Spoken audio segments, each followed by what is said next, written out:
Peace everyone, Unmasked Art here, and today I'm just going to be drawing a portrait.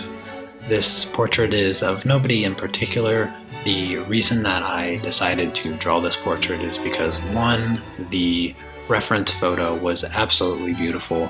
I loved the classical portrait kind of Renaissance look to it, with the muted background and somewhat muted skin tones. It was a real challenge to do, and I really enjoyed drawing it. It took about 13 hours to do, and I used exclusively Luminance colored pencils on top of a Stonehenge Vellum paper. Stonehenge Vellum paper is one of my favorite papers to use colored pencils on. However, in the future I will be experimenting with a few different papers, so I might come across a new one that I like even more. The way that I drew this portrait was very meticulous. I wanted to do all of the skin tone in the portrait first, and then move to the clothing, then the background, and then the hair. And I structured it that way because I intend to do an extended tutorial of this piece as well. And I'll have a link at the end of this video for the tutorial. And it will be roughly an hour long or more. And I will talk you through the steps that I took to create this piece from beginning to end, which is the purpose of me drawing this tutorial. One, I wanted to practice, and two, I wanted to create a portrait tutorial in color pencils. I've come a long way with my color pencil work in a very short amount of time. I would say roughly about 6 months.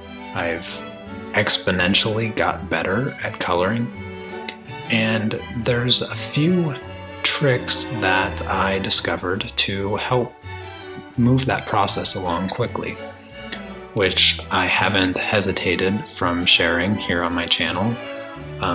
One of the major helpful things that I came up with was the How to Color Everything tutorial. Just creating that tutorial alone helped me get much better at using colored pencils. So if you haven't seen that, I definitely recommend checking that tutorial out.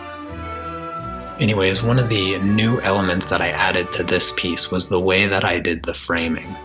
I used negative space in order to create the frame for this piece, and it was quite a pain to work around. However, I think that it works really, really well with the style that the portrait is. This portrait was a lot of fun to do, and it was a really good challenge for me to test my skills with. And I'm definitely going to be doing more portraits in the future, and I will continue to make tutorials on how I do it and the steps that I take. Anyways, I hope that you enjoyed this video.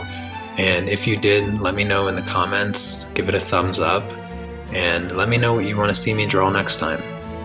Also, if you want to help support my work, you can do that by becoming a patron on my Patreon page, where I offer the high-resolution reference photos alongside the digital color palettes of all of my tutorials and all of my pieces that I create, including this portrait here.